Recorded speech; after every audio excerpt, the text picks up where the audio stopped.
Bonjour coach, Bonjour. merci de nous consacrer quelques minutes pour l'interview. Alors pour vous connaître un peu mieux, vous êtes né en 61, septembre, en Alger, à Alger, pardon, nationalité française, et vous commencez le ballon en 72, à Tarascon. Oui, tout à fait. C'est ça?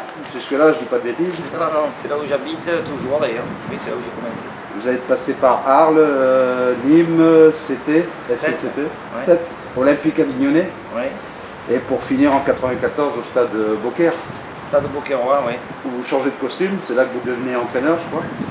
J'étais entraîneur-joueur, ouais. Je suis arrivé d'Avignon où il y avait eu un dépôt de bilan, donc après notre quart de finale de la Coupe de France contre Montpellier, perdu d'ailleurs. Et la saison suivante, donc il y a un dépôt de bilan, et puis je suis parti à droite et à gauche, et moi je me suis retrouvé donc entraîneur-joueur à Beaucaire. D'accord. Dans les années 94, c'est ça? Voilà. Là, vous partez aussi, vous passez par Martigues, Oui. Arles, Oui. Boulogne, Boulogne. et maintenant, aujourd'hui, à Fréjus-Saint-Raphaël, Voilà, l'étoile. je suis revenu dans le sud. Donc, j'ai vu un article dans le couloir qui se rapproche avec ce que je vous pose comme question. La seule différence qu'on aura coach, par rapport à vos réponses, c'est la vidéo. Ouais. On aura l'image en plus. Parce que la question que j'allais vous poser, c'est votre motivation pour venir au club, sachant, parce que vous avez dû vous renseigner, que la saison dernière c'était un peu délicat, difficile on va dire au niveau des entraîneurs, avec Athos, Bandili, Priou, et pour finir avec l'intérim, on va dire coach intérim Paquillet. Ben, moi, ce qui s'est passé, je ne le juge pas et je ne vais pas dire que je m'en fous, mais bon, on regarde dans le temps quand même s'il y a une stabilité dans les clubs avant de se déplacer. Et puis après, bon, on rencontre les gens, on discute et puis on voit après si on est sur la même longueur d'onde. Voilà. Le football en général en France au niveau des entraîneurs n'allait pas trop bouger. Ça s'est vu dans un premier temps, puis après, bon, comme toutes les saisons, il y a des changements en cours de saison compte tenu des résultats des uns et des autres. Ouais. Mais bon, moi, je suis passé à Boulogne, Ligue 2. Après, j'étais pas, comment dire, j'avais pas la volonté de faire que du football professionnel, quoi. Voilà, moi, je suis issu du terroir, on va dire, du football amateur. Voilà, et je pense que c'est ce qui me plaît le plus. Je ne dis pas que je n'aimerais pas retourner en professionnel, mais bon, moi, construire, bâtir, avoir de vraies relations, c'est ce qui m'intéressait. Les projets, ça m'intéresse, c'est ça? Ouais, le projet, bien sûr, le projet du club, le projet de la ville, parce que bon, j'ai rencontré un peu tout le monde avant de venir. Ouais. C'est sûr, après on sait qu'on est lié aux résultats, et il faut qu'il y ait des résultats. Maintenant, bon, je ne vais pas dire qu'on m'a donné une assurance et une garantie de continuer, même s'il y avait des mauvais résultats, mais bon, le club avait envie de s'asseoir et de mettre un projet en place. Voilà. Ouais, parce que juste avant votre nomination, coach, le club avait annoncé que le futur entraîneur devrait être dans les projets du club. Et comment vous impliquez dans ce projet-là? Mais comme je l'ai toujours fait, que ce soit au stade Beaucairois ou Arles, Ouais. à Boulogne moins parce qu'on est professionnel et puis à quelque part on nous empêche de s'investir, d'aller voir les uns et les autres. On nous dit bon, vous êtes professionnel, il y a l'association, elle est à part, il y a des gens compétents, c'est vrai, mais bon, mais moi il me manquait quand même quelque chose. Moi, mon investissement, il est déjà d'être proche de tous les éducateurs. On fait des réunions techniques. C'est d'aller de temps en temps prendre sur mon temps, d'aller faire des entraînements avec les éducateurs qui le souhaitent, en fonction de soucis ou de problèmes qu'ils auraient, de problèmes techniques ou de problèmes de jeu. Voilà, donc, et mon investissement après, il est total vis-à-vis de la ville, quoi. Et vis-à-vis des jeunes? Des jeunes, je ne les connais pas pour l'instant, donc Ouais. je ne peux pas aller au-devant d'eux, mais c'est d'aller les voir. Voilà. Et puis après, c'est les éducateurs, moi, qui sont importants pour moi. Voilà. Lorsqu'ils ont un problème, ce que je leur ai dit, vous avez un souci, bon, si je peux vous aider, ne serait-ce qu'un petit peu, c'est bien volontiers que je viens. Concernant le recrutement, vous avez eu carte blanche, coach? Oui, tout à fait. Ouais. Et au niveau du recrutement, vous avez des regrets sur des joueurs que vous n'avez pas su avoir ou des joueurs que vous avez actuellement et qui vous ont, entre guillemets, un peu déçus jusqu'à l'heure actuelle, quoi? Ouais, ce serait être mauvaise langue de dire qu'il y a des joueurs qui m'ont déçu et qui sont ici. Mais non, moi je vais plutôt parler sur le fait que bon, j'arrive, il y a une situation économique qui fait que on ne peut pas faire un gros recrutement. Je suis au courant dès le départ. parce que il y a des gens qui ont été engagés pour 2 voire 2 saisons et plus s'il y avait monté, donc on est tenu et obligé de faire avec. Mais bon, j'ai de bonnes surprises de ce côté-là parce qu'il y a des joueurs qui en valent la peine. Bon, après, c'est sûr que ça m'a limité au niveau du recrutement. Mais bon, on voit aujourd'hui qu'il y a une équipe qui commence à se mettre en place. On a compris que vous demandez beaucoup aux joueurs, ce qui est sur l'effort, sur le jeu, mais vous croyez-vous pas que la mauvaise passe actuelle vient aussi de quelques joueurs que vous avez recrutés qui n'ont pas encore le niveau national, ou alors qui ne jouaient pas comme Bassier, Camille Soko qui était sur club lui, Koné qui était remplaçant à Monaco, etc. Barreto, des joueurs qui n'ont pas encore le rythme, qui n'ont pas encore digéré un peu le rythme. Ouais, c'est vrai que Kamisoko est resté 1 an sans jouer, il s'entraînait avec la réserve d'Istres. Ouais. Bon, on va dire qu'il a manqué la compétition, je savais qu'il allait lui falloir un certain temps pour vraiment se mettre à son niveau. Lui, c'est pas une question de ne pas avoir le niveau, c'est qu'il faut qu'il vienne au niveau. Mais bon, des joueurs de ce calibre-là, s'ils jouent dans un club, on ne peut pas les avoir nous aussi, ça c'est certain. Donc il fallait faire des choix. Alors moi j'ai préféré cibler des joueurs comme ça, manque de temps de jeu, manque de club, qui avaient pour certains des problèmes pour trouver un autre club. J'ai ciblé ces joueurs-là pour les faire venir en sachant qu'il allait me falloir un certain temps justement pour tirer le maximum de tout le monde. Maintenant c'est sûr que j'attendais un peu mieux. C'est vrai qu'avec un peu plus de concentration d'application, on devrait avoir 2-3 points de plus et aujourd'hui on serait plus à l'aise. Voilà. Même si le championnat ne fait que commencer, il y a 11 journées, il en reste encore 27 ou 28. Donc je ne vais pas dire qu'il y a le temps, parce que quand le temps passe, il est passé. Mais je ne suis pas inquiet. Il faut faire attention, mais je ne suis pas inquiet. Vous savez qu'au niveau des supporters, vous l'entendez très bien quand vous êtes sur le banc, ça siffle, ça râle sur quelques matchs. Surtout quand on gagne ce match dans les premières minutes et qu'on le perd à la fin. Il y en a beaucoup des supporters par rapport au forum qui stigmatisent un peu, qui disent que certains ne mouillent pas assez le maillot. Certains, ils ne le font pas exprès, parce qu'on ne peut pas dire que les joueurs à un moment donné se relâchent. Vous croyez que l'alchimie, elle n'est pas encore finie, il y a encore du travail de ce côté-là? Oui, il y a encore du travail de cohésion de groupe. Bon, mais vous le disiez au tout début, la saison dernière a été compliquée par le fait qu'il y a eu pas mal de changements au niveau des entraîneurs, il y a eu pas mal de changements au niveau de l'effectif, il y a eu un peu de séparation entre les anciens, les pros Intel et les pros autres, qui ont fait que l'équipe n'a pas pu donner sa pleine mesure. Là aujourd'hui, on essuie les plâtres déjà, et puis on pense les plaies. Voilà. Quand tout le monde aura compris qu'il faut se faire qu'un seul homme sur le terrain et se battre pendant 90 minutes, je suis sûr que les résultats viendront. Mais aujourd'hui, je ne peux pas dire que c'est à cause d'un comportement qu'on a perdu des matchs. Je prends le match à Bastia, c'est l'ensemble de l'équipe qui a reculé, qui prend 2 buts sur 2 longs ballons. Une équipe qui menée, où il reste 4 minutes, au lieu d'être un peu plus serein, elle a un petit peu douté, reculé, puis on s'est fait égaliser. Je prends le match à Cherbourg, où Jordi Delclos se fait exclure bêtement, et je vais dire même injustement, voilà, sur le deuxième carton. S'il était resté sur le terrain pendant 90 minutes, si on avait été 11 pendant 90 minutes, je pense quand même qu'on aurait eu 2 points de plus ce soir-là. Bon, c'est un tas de choses qui ont fait, c'est Entamé qui met un tacle au bout de 37 secondes, on doit jouer à 10 pendant 90 minutes contre Orléans, on fait quand même 0-0. Bon, voilà, c'est des petits trucs qui ont fait que la confiance n'est pas venue de suite, quoi. On a l'impression, coach, qu'il manque un créateur, un joueur capable de délivrer la bonne passe, mettre en orbite le redoutable Scarpelli. Qu'en pensez-vous sur ça? Oui, c'est vrai que ce serait bien d'avoir un joueur qui nous permette de temporiser, de calmer, d'accélérer, de donner les bons ballons, de marquer des buts. C'est vrai qu'il nous le manque, mais aujourd'hui on ne l'a pas. Donc on ne peut pas le chercher parce qu'on n'a pas les moyens. Et puis des joueurs libres de ce type-là, je n'en connais pas. Autrement, j'aurais tenté d'essayer d'aller le chercher. Mais bon, je vais faire avec les joueurs que j'ai. Voilà, il y a des joueurs comme Scarpelli qui peuvent reculer pour pouvoir faire du jeu, puisqu'on a pris Baldé comme attaquant.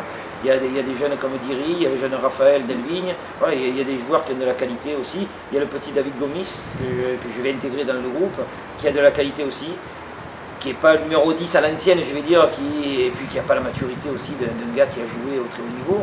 Mais bon, voilà, il y a de la qualité. Bon, je vais essayer de tirer le meilleur de chacun. Là, vous allez jouer samedi, de France, Toulon-le-Las. CFA2. Il y a des joueurs au repos. Mais des joueurs au repos par la force des choses, j'ai Mathieu Scarpelli qui est... Il y en a les deux qui reviennent. Ouais, j'en ai deux qui reviennent, mais bon, j'ai Scarpelli qui a un problème au quadriceps, donc je laisse au repos. Ouais. Ntamé qui est suspendu, donc pour 5 mois lui maintenant. J'ai Roibin et Fernandez qui peuvent revenir, donc ça me donne un ensemble quand même cohérent. Voilà, donc il y en a peut-être qui seront au repos, oui certainement, puisque bon, on peut aligner que 16 joueurs, mais bon, j'y vais comme si c'était un match de championnat. On sait que les matchs de coupe c'est difficile, hein, c'est particulier, c'est toujours spécial. pareil. Ouais, d'autant plus que Toulon a eu la bonne idée de nous faire jouer sur un autre terrain que Bon Rencontre qui était prévu. Donc je présume petit, je présume pas très bon. Ouais. Voilà, tout pour faire un piège. Voilà. Bon, ça aurait été bien que Bouzekedi se comporte un gentleman, je vais dire, voilà, et qui nous batte sur un bon terrain. Okay. S'il a envie de nous battre. Vous connaissez le forum des supporters de l'Étoile? Oui, oui, mais je l'ai suivi notamment la saison dernière. Ah, c'est gentil. Oui, j'ai suivi la semaine dernière parce que bon, je voulais voir un petit peu ce qui se disait, ce qui se faisait. Et après, quand je suis dans le club, je suis moins, surtout quand on est en difficulté. Parce que bon, je veux pouvoir me consacrer vraiment à mon équipe. Vous savez qu'on a toujours Priou qui regarde et qui a laissé son nom peut-être. Priou, vous voyez, connexion, c'est lui qui regarde. D'accord. Il suit. Il peut regarder, pas de problème. Moi, je ne suis pas fâché avec lui. Le club, je pense non plus.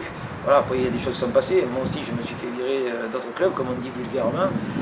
C'est pas pour autant, hormis Arles. Non, juste que je voulais dire, coach, qui était, on va dire, accro, on va dire, ça me fait sourire, mais c'est accro du forum parce que vous avez. Mais en fait, c'est à ça que je voulais venir. Diverses infos, quoi. Ouais, mais c'est à ça que je voulais venir, c'est que quand on est écarté d'un club, bon, on a toujours quelque chose sur l'estomac, et puis bon, les moindres paroles qui sont prononcées un peu contre nos idées, on les prend mal. Alors bon, c'est difficile d'être écarté, c'est difficile de vivre à côté, c'est pour ça que moi je ne me permettrai jamais de critiquer un collègue, un entraîneur.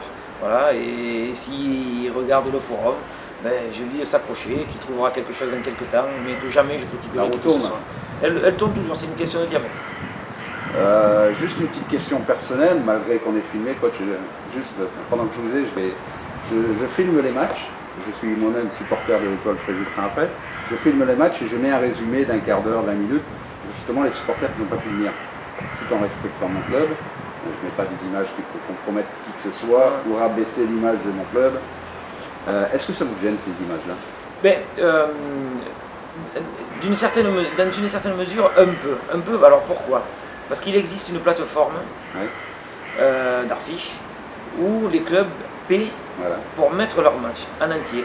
Et de cette plateforme, nous, on se sert entraîneurs pour faire des montages pour montrer à nos joueurs. Mais il y a des clubs qui ne veulent pas participer à cette plateforme. Alors je ne suis pas en train de faire de la publicité pour la plateforme, mais ils viennent se servir des images voilà, qui peuvent être prises par les uns par les autres. Voilà, c'est juste ça. Alors, vous savez qu'en général, on n'a pas besoin de la vidéo, on envoie quelqu'un qui fait un rapport. Exactement, mais c'est pas pareil. C'est pas pareil. Moi, j'envoie Jean-Pierre Batilani, donc me superviser tous les matchs. Donc il me fait son rapport. Je regarde quand même tous les matchs, pas pour voir si ça correspond, voir si c'est trompé, mais pour voir des détails.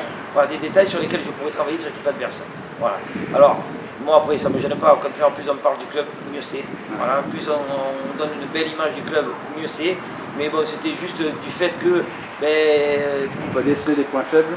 Ouais, ou des mouvements de jeu, parce qu'ils vont être répétitifs. On n'a pas le temps de les noter par écrit quand on est dans les tribunes, mais quand on a la vidéo, on va regarder une fois, 2 fois, 10 fois, 15 fois, on va se dire tiens, voilà, il passe plus côté droit que côté gauche par exemple, ou leur coup de pied arrêté, bon, il y a un signe, ou il y a ci, ou il y a ça, ou il y a l'autre. Alors qu'on ne va pas déceler peut-être en étant dans les tribunes parce qu'on regarde un peu tout.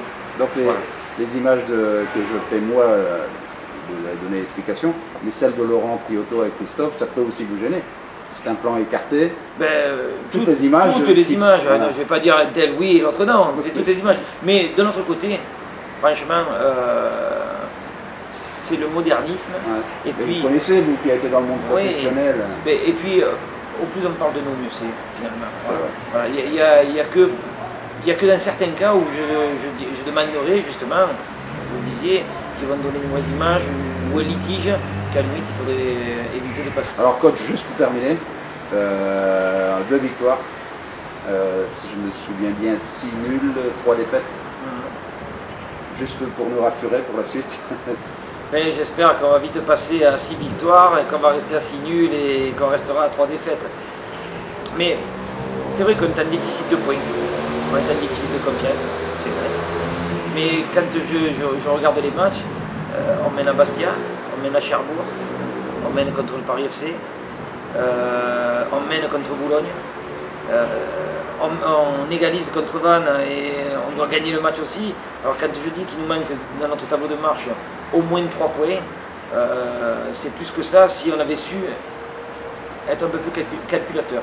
Voilà. Pas être fragile, fébrile, mais calculateur. C'est-à-dire à un moment donné fermer pour de bon.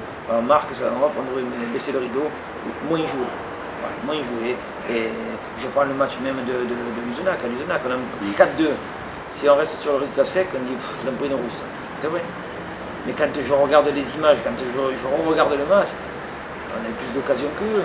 C'est pas des occasions construites, nous elles sont construites, c'est vrai, mais quand on perd le ballon, on est en danger chaque fois, et ça leur a réussi 4 fois. Alors ça m'a mis énormément en colère, d'où maintenant, on va fermer, on va essayer de trouver la meilleure solution possible pour fermer, plus prendre de but, tant pis s'il y a moins de jeu, mais il faudra qu'elles soient beaucoup plus efficaces. Et justement, coach, je vais parler de Luzenac. Alors, je sais que vous avez un franc-parler, hein. Je vous ai un peu découvert sur l'internet, je sais le caractère que vous avez, et je suis d'accord avec vous. Mais juste un point où ça a discuté sur le forum, par rapport à l'article dans le journal, après le match à Luzenac, on comprend très bien que vous étiez en colère sur certains joueurs ou quoi, mais ce que vous avez déclaré aux journalistes, est-ce que c'est pas une conversation de vestiaire, coach? Ou alors, moi je l'ai pris comme ça, dans le sens, à chacun sa responsabilité, voilà, on a perdu, c'est... Ben, vous savez, quand vous donnez un avertissement, Ouais. entre guillemets, C'est avertissement, une forme quand il y a une d'électrochoc, discussion, voilà, quelque part. quand il y a une discussion, ça n'apporte rien. Ouais. Il y a une deuxième discussion, ça n'apporte pas grand-chose. Il y a une autre mise en garde. Alors il ne nous reste plus qu'une solution, c'est de les piquer là où ça leur fait mal. Voilà, parce que bon, parler dans le vestiaire c'est bien, parce qu'on peut se dire les vérités. Enfin, des vérités, on peut se dire certaines choses, voilà, qui doivent rester entre nous. Mais après, à quelque part, il y en a quelques-uns qui s'en foutent parce que ça ne sort pas du vestiaire. Alors ça ne les touche pas plus que ça. Alors moi, j'ai voulu les toucher. Là, ça Moi, touché, voilà, moi, je suis quelqu'un de franc, honnête. Je ne vais pas dire que je veux être brutal, mais quelque part, oui, il y en a marre de se cacher derrière son petit doigt. Et c'est toujours la faute de l'autre, c'est la faute de ci, c'est ça, c'est pas ça, il faut être ci, il faut être ça, il faut être l'autre. Non, à un moment donné, bon, il faut arrêter de tourner en rond, voilà, et se dire les choses en face. Voilà. Parce que moi, si un jour je ne suis pas bon, ben, les joueurs ne vont pas se priver, si on leur demande, si je suis en porte-à-faux, de dire ben non, il n'a pas été bon parce que si, parce que ça, parce que l'autre.